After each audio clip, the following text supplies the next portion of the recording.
submissa, viveu ao Senhor sempre rendida.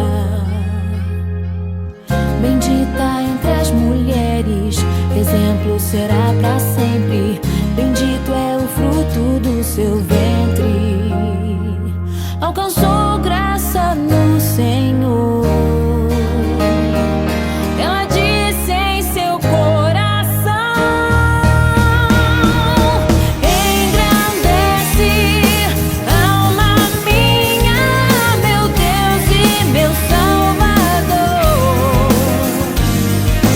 pois sua graça e misericórdia são de geração em geração.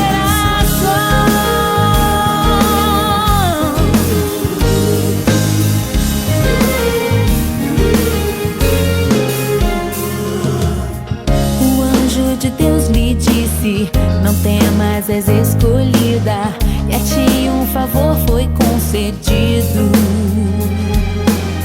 Teu filho será investido de glória e poder divino, virá a salvação desse menino.